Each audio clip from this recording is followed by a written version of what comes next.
Hello, Francis. I want to know if I understood today's yoga meditation. Um, you were, please tell me if I'm right, were you saying that feelings, as in human emotions, all reduce to bodily sensation, or was it emotions that reduce to bodily sensation? Well, first, in my book, but the short answer is yes. Both? Feelings and emotions reduce to bodily sensations. Feelings and emotions you're using kind of as the same thing. No, I usually, but that's personal. I'm not attached to this, but just so that we agreed in our, at least within our conversation. The distinction I make between feeling and emotion is that the feeling is something more subtle and more chronic, so to speak, whereas emotions is bigger and more acute and more temporary. For instance, someone tells me, you're stupid, and then I feel That's an emotion or a feeling? Emotion. And the feeling is more like the feeling to be here versus to be there. The feeling to be the feeling to be this body. In other words, feelings don't necessarily make us suffer. Emotions are unpleasant, but at the same time we like them, so we have to be careful. Can a feeling kind of have a tone that's similar to a grandiose emotion in it, you know, or if it's in the realm of happy or sad, is it always going to be called emotion? I guess in a way it doesn't. Well, then we don't use the same. Let's put it this way. I would reserve the word feeling in my case for the feeling of me, the sense of me. And all the rest, I would call it emotions, and there would be positive emotions and negative emotions. And these positive and negative emotions are triggered. It is the biocomputer that responds to stimuli from its surroundings. That's the old animal in us, that if some aggression is felt, prepares for fight or prepares for flight, and if something triggers a sense of safety, then there is a relaxation, then all the mechanism of protection gets lowered. For instance, the blood starts flowing on the periphery of the body, because if you get slashed, there is less risk to bleed if you are in a safe environment, so you can allow. Whereas if you are aggressed, you become pale, right? So all this, or adrenaline starts flowing, to prepare. All of these mechanisms, they are there. We have inherited from our ancestors, because the ones who had these characteristics have survived long enough to reproduce, right? So we have inherited that in our genes. So these mechanisms are okay. The people think that if you liberate yourself from the illusion of being a separate consciousness, these mechanisms will disappear. Not at all. They still will be there. They are in the genes. But the difference is that they won't be triggered in a quasi-chronic matter. If you are in ignorance, we are in a chronic state of alert. Because we feel so separated that potentially everything threatens us. So we live in this restriction more and more.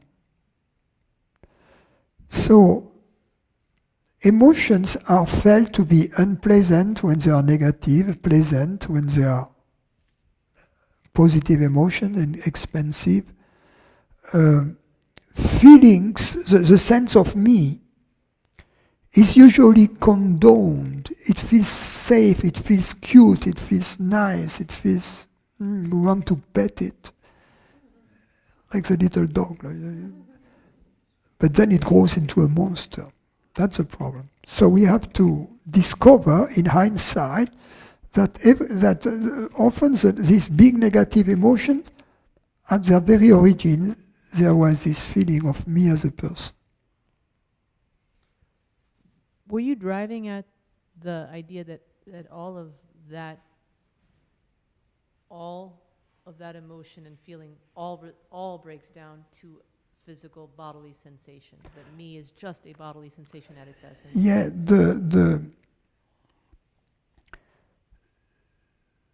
let's start. The emotions are not interesting. The only interesting, I can talk about the emotions later on, but the only interesting element here is the feeling of me, the sense of me. That's why I say when you look at the actual experience of the body, we discover that there are no feelings, no emotions, only bodily sensations. And that includes the sense of me. The moment we have debunked the sense of me in this manner, it becomes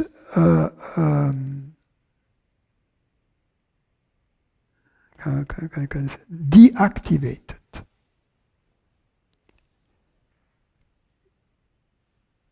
Because the sense of, to put it in a nutshell, my sense of me is not me. Any more than my thought of me is me. My thought of me is not me. My thought of me appears in me, but it's not me. Certainly not all there is to me. Similarly, my feeling of me appears in me, and therefore is not me. I am the witness of the I thought and of the I feeling.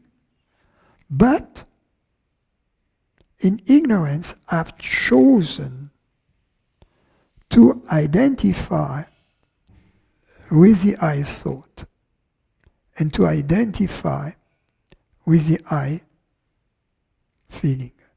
In fact, the I thought is just a thought. At this point, there is no ignorance. It becomes ignorance when it becomes an I belief.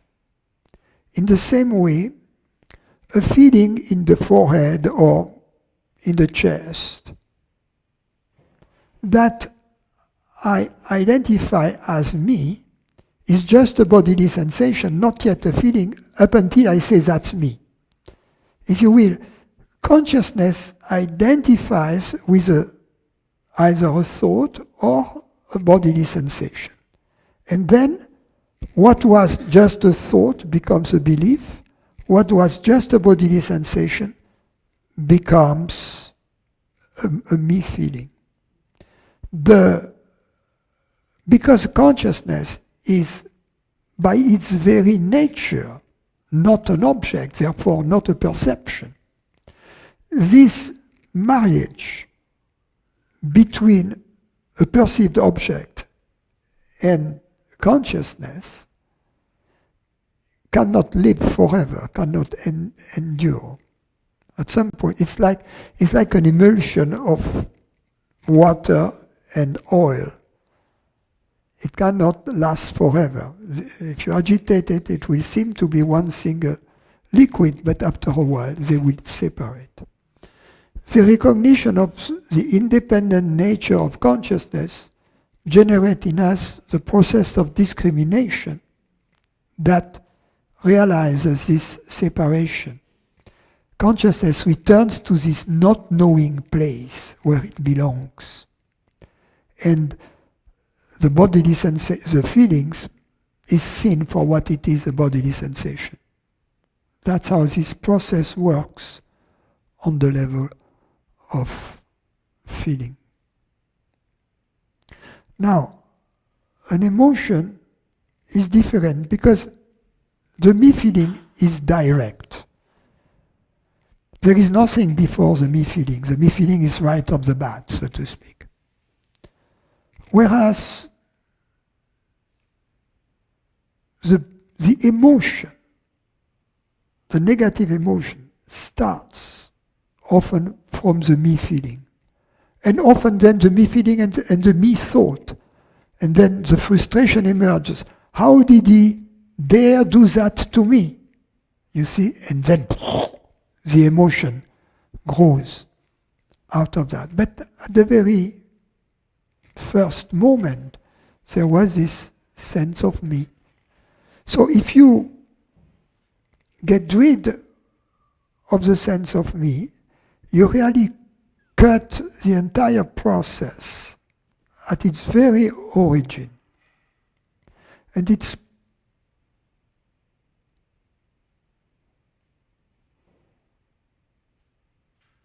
at a level which is perhaps prior to the me thought, almost certainly prior to the me thought.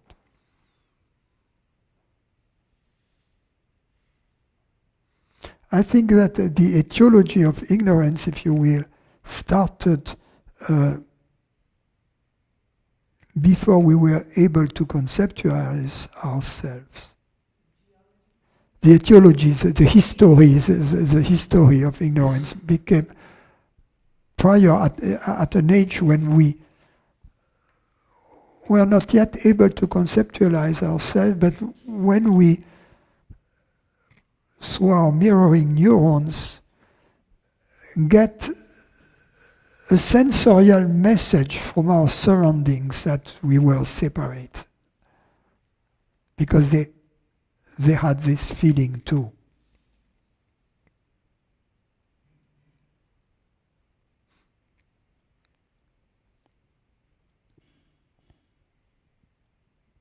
But that's a theory. I'm not attached to it. It's purely intellectual fun. What about, I don't know what word to use, like more sublime things that are also called by the same names as human emotions, like joy and happiness? Are these Yes, these are positive emotions, but they are never triggered by the sense of me. They come from our true nature. They come from our... Do they consist of more than a bodily sensation? Yes, they are like the response of the body to a stimulus from our true nature. It's like, for instance,